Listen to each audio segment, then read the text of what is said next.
the crime scene clues, the medical evidence, the films, photos, and audio recordings.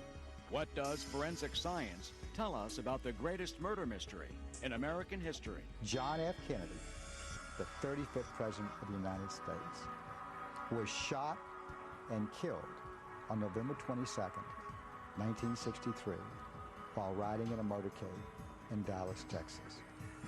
And in a very real sense, that is the only thing on which there is universal agreement. History, the final judge of our deeds.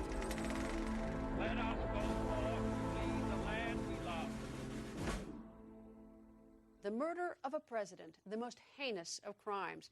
But the handling of this investigation defied today's standards for forensic science. Hello, I'm Greta Van Susteren. Welcome to JFK Case Not Closed. This hour, a never-before-seen look at the case through the eyes of crime scene and medical investigators. We've got the exclusive story of how the feds recently dusted off an old piece of evidence and actually tested it. And the Dallas police audio, the crime caught on tape. Our full-blown examination of the evidence shows this 40-year-old case may not be closed. We begin on November 22nd, 1963.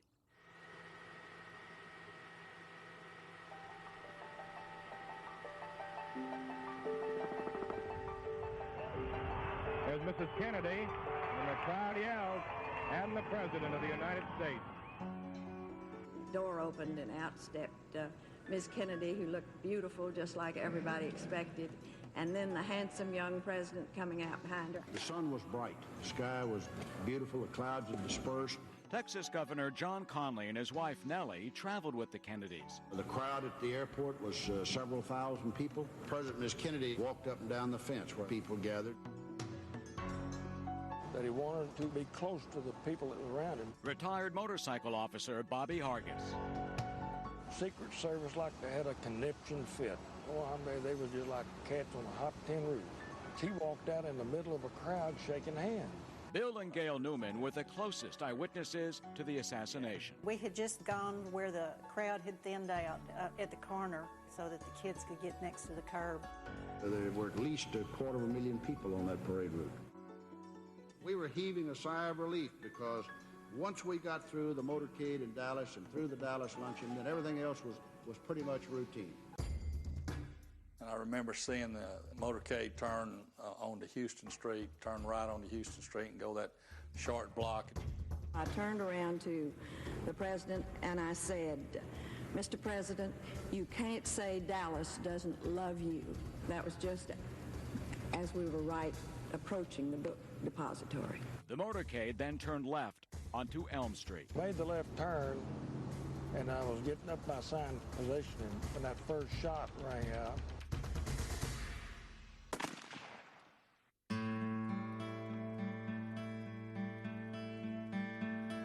He went to Dallas. It was very much a political trip. Presidential historian Robert Dallek. Kennedy wanted to go to Texas to mend political fences in order to pull the Democratic Party together. Of course, Texas had a reputation, in Dallas in particular, for being anti-Kennedy country. And Kennedy's support of civil rights, the Bay of Pigs fiasco, the Russian-Cuban Missile Crisis, and his war on organized crime created enemies as well. And then there was an ex-Marine who had defected to Russia. The FBI knew he was in Dallas. They knew he worked in a building along the motorcade route. They knew he was involved in anti-government protests. But they failed to alert the Dallas police or the Secret Service. It should have been transparent to the FBI that here's a man, Lee Harvey Oswald, with a record of having lived in the Soviet Union, a staunch radical, was a member of what was called Fair Play for Cuba Committee, and they neglected to track his whereabouts. I turned to see if I could catch a sight of the president out of the corner of my eye, because I thought it was a rifle shot. About the time I turned back, I was hit. I was knocked over, just doubled over by the force of the bullet. I said, no, no, no, no. My God, they're going to kill us all. Immediately I could see I was just drenched with blood. I heard Miss Kennedy say they have shot my husband. Then I heard a third shot and felt matter cover us. And she said, I've got his brains in my hand. I heard that. I was still conscious. I heard Roy Kellerman say to Bill Greer, the driver, and perhaps to others, get out of here fast. And that's all that was said in that car. It was just a silent, terrible drive.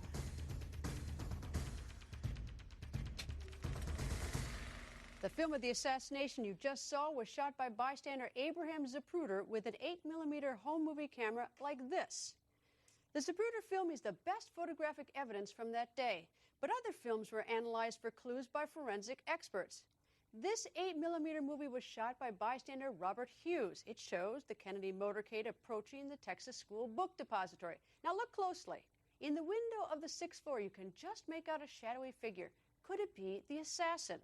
Up next, how the forensic crime scene investigation would be considered botched by today's CSI teams. President Kennedy's assassination turned Dealey Plaza and the Texas School Book Depository's 6th floor into the world's most famous crime scene.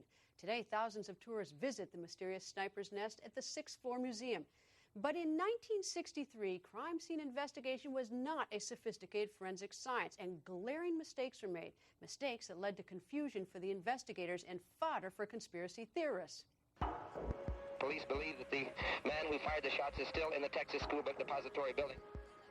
There are like 67 or 68 different people who've been named as being in Dealey Plaza to do bodily harm to President Kennedy. Gary Mack is the curator for the 6th floor museum. Some people thought that a shot might have come from the triple underpass, the grassy knoll, the picket fence area. Of course, the book depository, the Daltex building, the Dallas County Records building. Retired motorcycle officer Clyde Haygood recalls 3 shots. There was one shot, and then there's seconds of pause, and then there was 2 additional shots that was closer together. Retired motorcycle officer Bobby Hargis rode next to Jackie Kennedy in the motorcade and remembers only 2 shots. When the second shot hit the president, it was loud, and I couldn't tell where it was coming from. It was a plume of blood in his brain matter that I rode through. I couldn't help it. It was all over my motorcycle, my helmet. Bill turned to me and he said, "That's it, hit the ground." So we turned and put the children on the grass behind us and shielded them with our body because we didn't know. We thought the shots had come from over our head behind us. Behind them was the grassy knoll. Conspiracy theorists claim evidence of assassins was either destroyed or overlooked. It was just a mass chaos. There's a lot of people was looking and pointing up at Triple Underpass. The only person that I seen that I recognized as being a railroad detective. There was nothing else in the yard. They had found 3 spent shells under that window up there where the shooting occurred. Lieutenant Carl Day was the crime scene investigator for the Dallas Police in 1963. He describes the 6th floor overrun with police and federal agents. After the shooting, FBI, Secret Service, and a bunch of deputy sheriffs, they were all searching through that building like a bunch of ants trying to find something. How would the crime scene be handled today?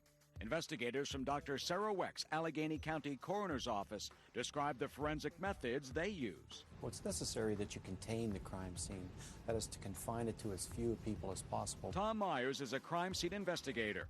He explains what should have been done at the time. To slowly, methodically, and meticulously investigate, starting with the entrance into that particular room and working your way to the window where you suspect that the bullet was fired. Even more surprising and disturbing for crime scene investigators, reporters and photographers had access to the crime scene when the rifle was found.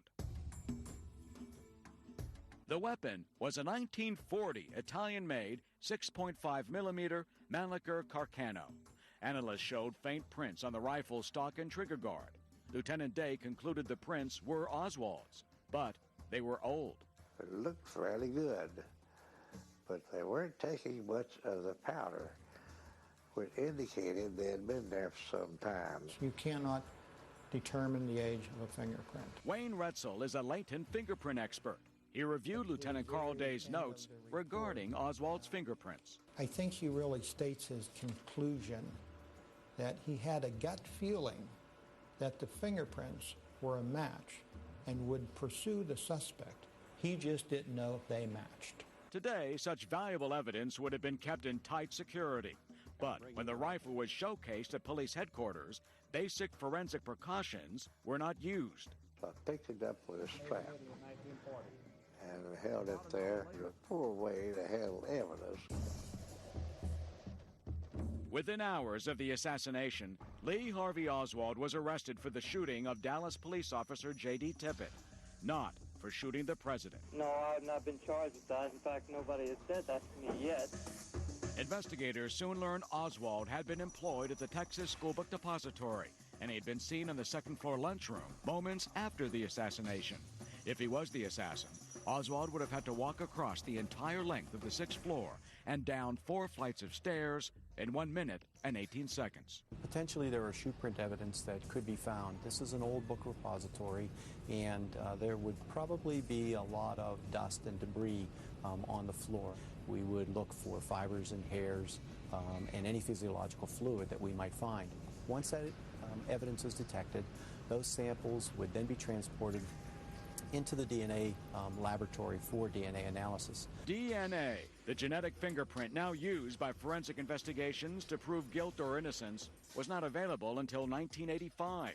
It could have been instrumental to the investigation in 1963 in a number of ways. The firearm itself could have contained nucleated material. Any bullets or fragments that were recovered in any of the bodies could have been examined. The clothing of the individuals that were wearing, whether it be Kennedy's or Connolly's clothing articles, could be looked at for potential DNA evidence. Although their clothing is still held in a secure location, John Connolly's suit could never be used for DNA analysis due to a very surprising mistake. His wife Nellie had the governor's suit with bullet holes and blood stains dry cleaned, and she hand laundered his shirt. And, as seen in these photos, still another mistake. Secret Service agents cleaned up the bloody back portion of Kennedy's limousine while installing the convertible's top outside Parkland Hospital. They never clean up the crime scene until after all documentation and all collection is completed. Bullet fragments could have been found in the car. Different types of blood or fibers or hairs could have been destroyed or contaminated. Those are all no-nos and should not have been done. The department's hands were tied when the Secret Service and FBI took over the crime scene, leaving the Dallas PD to take the heat. Our fingerprint examiner says Lieutenant Day did the best he could given the pressure he was under. And up next, the president's autopsy. More mistakes, more fuel for conspiracy.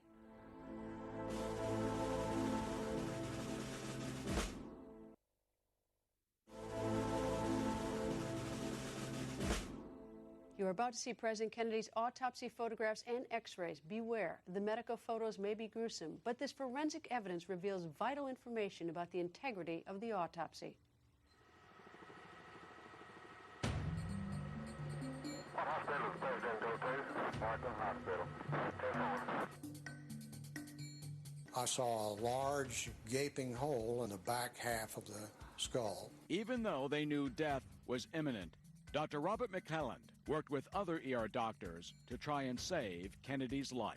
When they began to loosen the tie, they saw this tiny little wound right at the central part of the neck where you make a tracheostomy incision. So that's where they made the incision and simply enlarged that wound. It looked like a bullet had entered here. Audrey Bell was the supervising nurse and eyewitness to the procedures going on in the ER. Somebody said it looks like an entry wound. It was a small wound, and entrance wounds tend to be small, not always, but usually. Conspiracy theorists have cited their comments as evidence of a second gunman, an assassin who fired from the front. The casket carrying the body of President Kennedy is being transferred to an ambulance. Kennedy's coffin landed at Andrews Air Force Base and then traveled by ambulance to Bethesda Naval Hospital for the autopsy. But the knowledge that a wound in the front neck had been covered up by the tracheostomy did not travel with the president's body. Hoover told us to stay with the body FBI agent Francis O'Neill and his partner Jim Siebert took notes of the procedures that evening. I think the first incision was somewhere around 8 o'clock. The president's face was absolutely perfect. It was apparent that there was a tracheotomy there performed. Humes and Boswell, who had never done a single medical legal autopsy in their entire careers, who had never done a single gunshot wound case, were the two pathologists in charge. Dr. Sarah Wecht, an early critic of the autopsy report, was also the lone dissenting member of the 1978 House Committee's forensic panel. It wasn't until the next day when they called down to Parkland Hospital and spoke with Dr. Malcolm Perry, the surgeon, that they learned now for the first time that there was a bullet hole in the front of the neck that they had missed, thinking that it was only a tracheostomy. Now they had a real problem. Jim and I assisted in turning the body over. In fact, it was Jim who pointed and said, "What's that thing there?" Humes probed with his finger, first of all. No point of exit.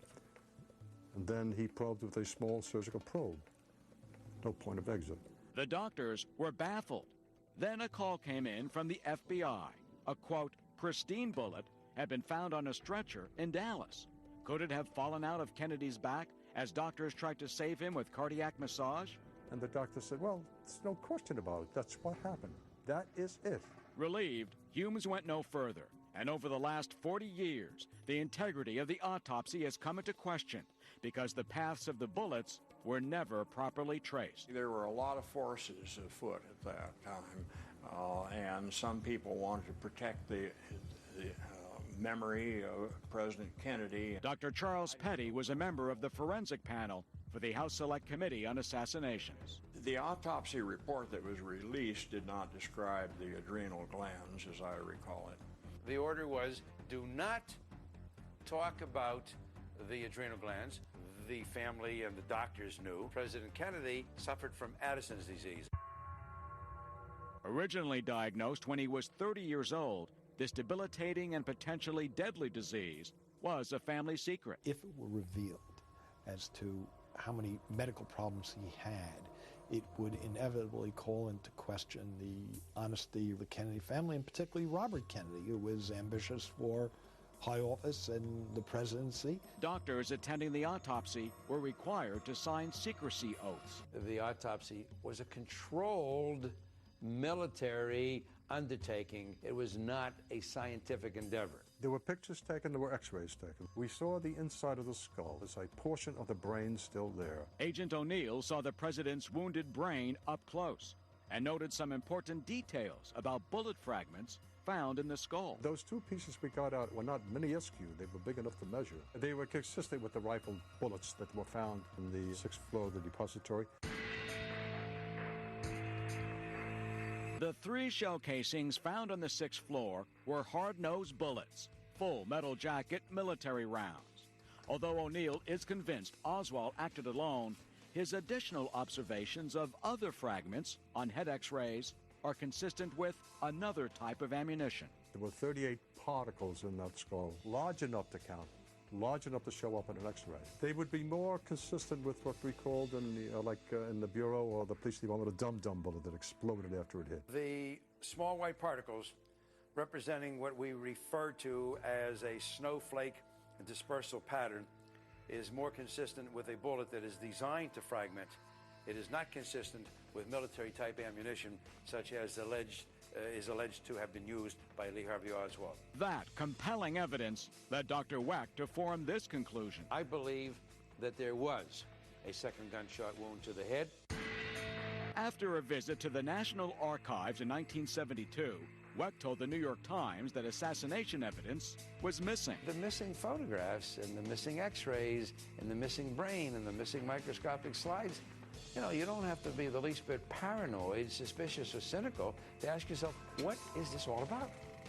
Up next, the Warren Commission tackles the murder of the century, and a magic bullet is born. But investigators were not allowed to examine some of the real evidence. So how can the theory still stick? We'll have the answer coming up.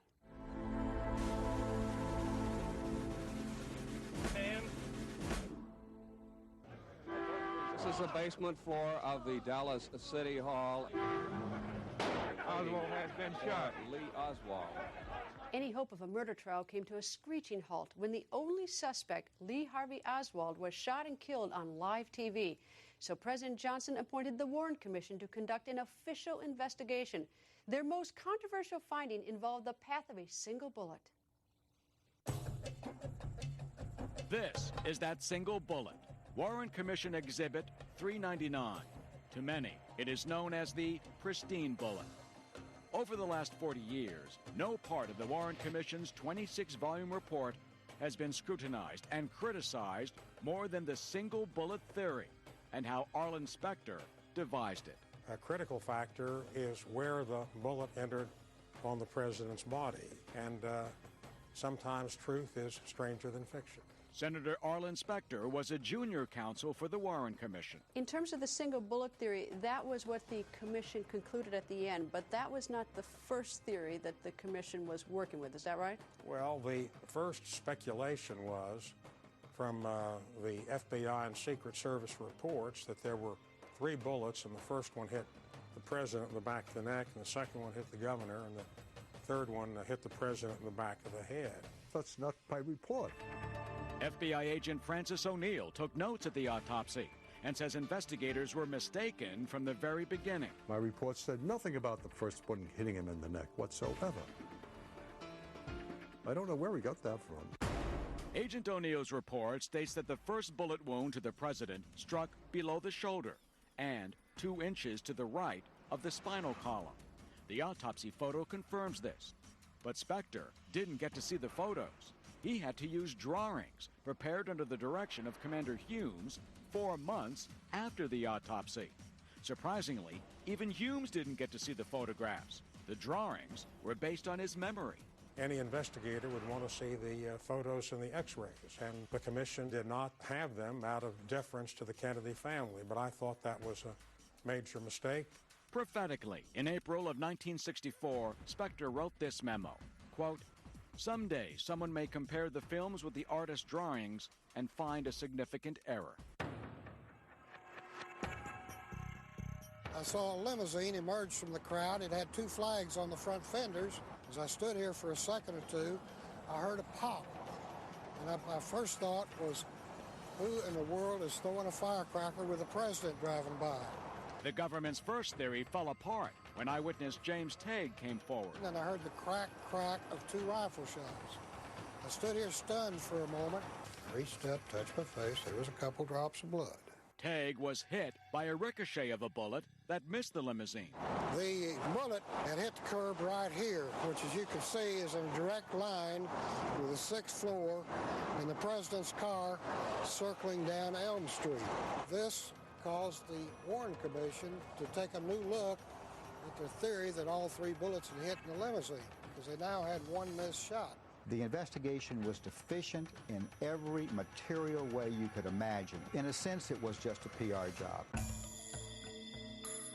Gary Cornwell, the deputy chief counsel for the 1978 House Select Committee on Assassinations, is no fan of the Warren Commission or FBI Director Hoover. On Sunday, the day that Oswald was killed by Jack Ruby, the head of the FBI, J. Edgar Hoover, had a conversation with President Johnson, in which he said, the thing I am most concerned about is having something issued to convince the American public that Lee Harvey Oswald was the assassin. Cornwell says it was Hoover who directed the Warren Commission away from investigating conspiracy. Hoover ran the FBI with an iron hand. Hoover was never going to allow the FBI to uncover evidence that would have impeached his own conclusion. And of course, whenever conspiracy evidence came to their attention, they basically either said it was uncredible or dropped it like a hot potato. When we come back, the creator of the single bullet theory casting some doubt on the infamous theory. Needed the single bullet theory desperately, because without it you have to have 2 assassins. When bystander James Tague came forward with a bullet wound to the cheek, everything changed for the Warren Commission. They needed to somehow prove 1 single bullet could do the work of 2, 3, or more bullets.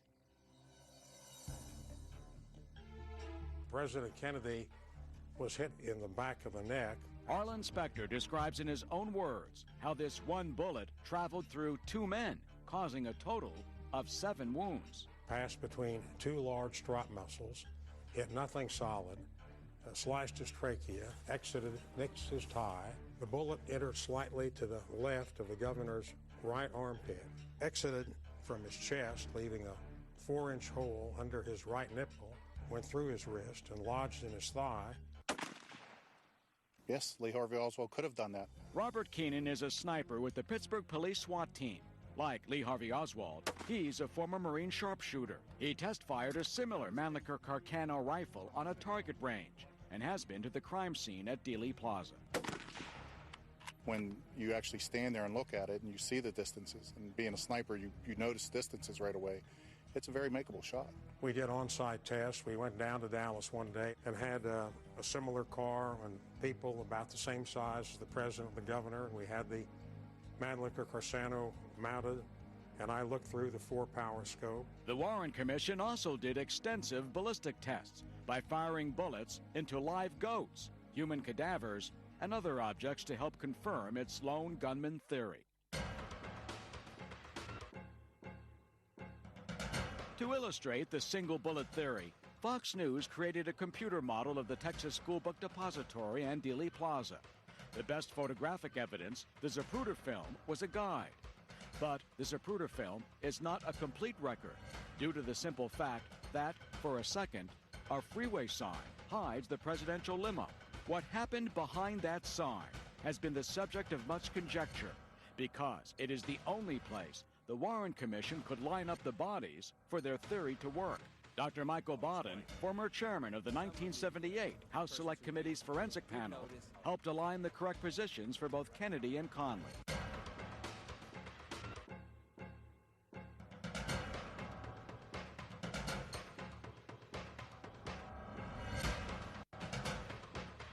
These x-rays were obtained from the National Archives and are copies of x-rays of Governor Connolly's chest and wrist before he was operated upon at Parkland Hospital. Baden explains how Commission Exhibit 399 remained pristine after passing through both Kennedy and Conley. The bullet stayed perfectly intact after hitting the rib.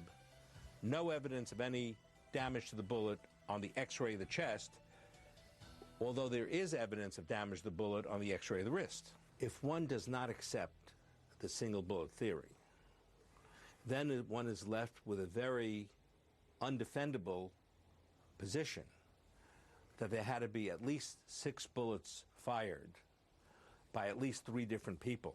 The single bullet theory is undoubtedly the single greatest forensic scientific hoax ever perpetrated upon mankind. Fox News decided to take a look at the single bullet theory by asking its biggest critic, forensic pathologist Dr. Sarah Weck, to assemble a 3-dimensional model. Using 2 skeletons and red glow rods, Weck shows how, with the help of the Zapruder film, the path of the pristine bullet had to be magical. Now, the single bullet theory has that bullet entering Kennedy. It has an upward angle of 11 to 12 degrees. His arms are up to his throat. His wife is looking at him. Clearly, she is aware that something has happened. Somehow, when the bullet came out of the president's neck, slightly upward, it proceeded over to the right and somewhat downward. In order for Connolly to be hit behind the right armpit, that bullet had to have come back over somehow, stopped and turned, and then come in to Connolly's right posterior armpit area. Went through the right lung. It shattered 4 inches of this right 5th rib. It came out, went into the back of the governor's wrist. This man, at this point, has been shot through the chest. The wrist has been shattered. He continues to hold his hat, and then it exited from the front of the governor's wrist, and it came down, and it hit the left femur, and somehow bounced back out through the same hole in the skin onto the stretcher. Well, that's the story of the Warren Commission report. You got a bullet that goes up when it's supposed to be going down, got a bullet going right when it's supposed to be going left. It is physically and technically possible, and it is far more likely than any of the other theories. former President Gerald Ford is the only surviving member of the Warren Commission. I think it's the most likely answer as to what happened. What level of certainty do you have that there were only the 3 shots fired from the 6th floor? Reasonable certainty. Is that 100%? Well, I wouldn't want to categorize anything as 100%. When we come back, the assassination caught on audio tape. You'll hear forensic analysis put to the test. The shocking details when we return. The Kennedy assassination case was cold until 1978 when new audio evidence was discovered. Some people think this could be the smoking gun. Listen and decide. Dealey Plaza is surrounded by tall buildings, and loud sounds create echoes. The echoes confuse the ear witnesses, and so investigators turn to the photographic evidence for clues. Most news organizations were shooting silent film. Sound was very expensive, very cumbersome. Amateur cameras did not have soundtracks at all. Gary Mack discovered new evidence in 1978. As it turns out, the Dallas Police radio broadcasts may include the sound of the shooting.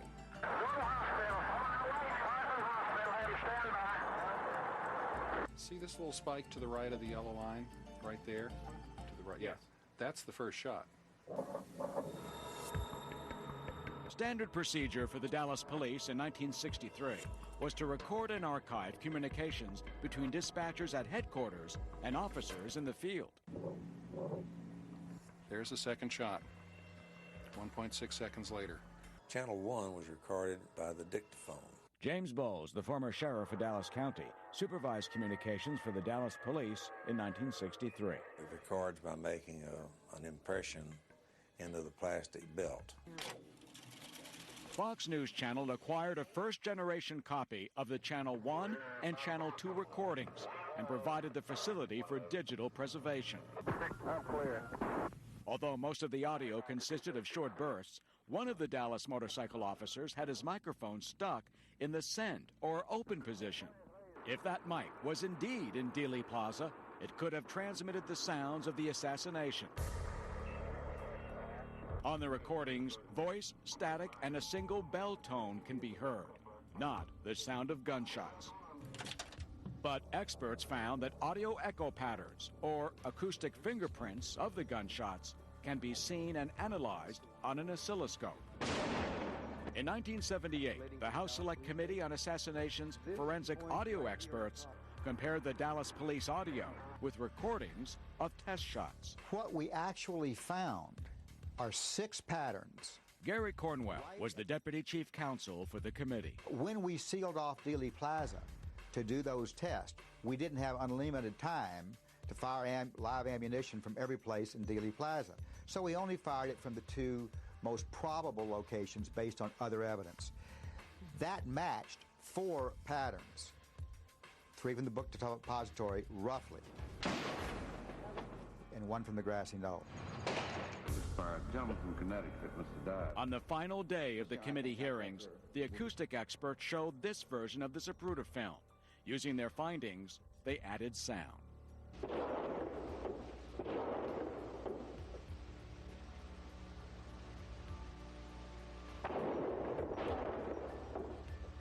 acoustical evidence potential is great, but they converted it and perverted it to achieve their purposes. James Bowles acknowledges that there was an open mic, but contends that it could not have picked up the sounds of gunshots. It was 4 miles from Dealey Plaza. I came out with that information immediately. They didn't buy it because it didn't fit their bill. They were seeking a second shooter. To prove a second shooter, they had to have a 4th shot. I didn't do any acoustical testing. I didn't set up any microphones. I didn't do any recordings. What I did was simply evaluate the research that had been done by the acoustical experts and by their critics. D.B. Thomas wrote a peer-reviewed article on the acoustic evidence for the British Forensic Science Society in 2001. His analysis of probabilities overwhelmingly supports a shot from the grassy knoll. What is the probability that by pure accident you could generate a random pattern that would match to the echo pattern of a gunshot from the grassy knoll? It turns out the odds of that happening are about 100,000 to 1 against. There is one other mystery involving the Dallas police recordings. If solved, it would confirm that the open mic was in Dealey Plaza. That's the bell. There was a bell in Dealey Plaza, and it apparently was picked up by the open microphone. Today, there is no bell in or around Dealey Plaza. And although some people think the bell is just another of the audio anomalies, Gary Mack found evidence that he says proves otherwise. On the first anniversary, a local news crew using a sound film camera in Dealey Plaza at 1 o'clock, the time of the president's death, while the camera is rolling, the bell sounded. And it's almost the same tone that you hear in the Dallas Police radio broadcast. As best I can tell, the Dallas Police recordings may be the smoking gun. I just don't know of any hard evidence that's ever going to move this case one way or the other. Forensic science could help fill in some of the blanks around the Kennedy assassination. We discovered one extraordinary former prosecutor who took the truth into his own hands and with the government's help, got pretty close. There's basically no way to reopen that case except with another government inquiry. There are a lot of things that could theoretically be done. We have DNA today. We didn't have that in 1977 to 79. We have better acoustics knowledge than we did in 77 to 79. 40 years later, so many unanswered questions still remain a mystery. But one former federal prosecutor, John Orr, found a piece of evidence that made the feds think the case may not be closed. What do you make of the Warren Commission report? The pressure from the president and head of the FBI and some people in the Justice Department on the Warren Commission to quickly find Lee Harvey Oswald to be the sole assassin for world security. Orr did not believe there was one gunman.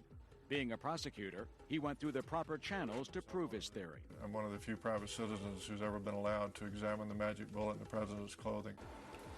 Even more extraordinary, Orr convinced the director of the FBI in a 70-page report that further testing on the bullet fragments needed to be done. This bullet fragment had fibers on it, which no one had ever mentioned in the official reports, and that those fibers needed to be tested.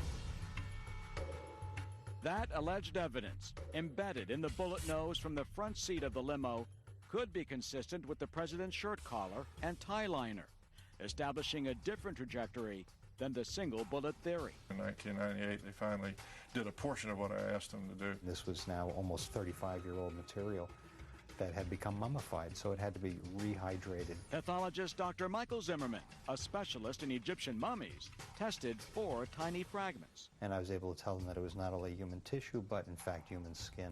So the next step is to get DNA from the material, and that was attempted and was not successful. Orr had asked the Justice Department to do other testing, but just the one analysis was done. Other tests could still be conducted to scientifically support or rule out a second type of ammunition. Is there anything else that we have now in this year that could help us in this analysis we didn't have in '63? Testing of the chemical elements has progressed substantially since then, and I think that there are clues in the bullet fragments beyond that physical clues. Or requested skull x-rays showing the bullet fragment between the scalp and skull be reevaluated for signs of a soft-nosed bullet. And a 3D computer recreation like this Fox animation could trace bullet trajectories in Dealey Plaza. But none of these tests have been done. The government then and the government yet today is not interested in reopening the John F. Kennedy assassination. It's still too hot to handle. It wasn't a conspiracy of evil people, it was a conspiracy of ignorance. I just think there are enough questions out there that they're worth going after.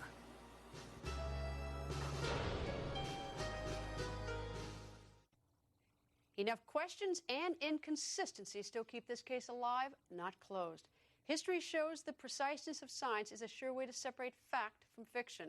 Hopefully, forensic science will help us get closer to the truth. I'm Greta Van Susteren. Thanks for watching.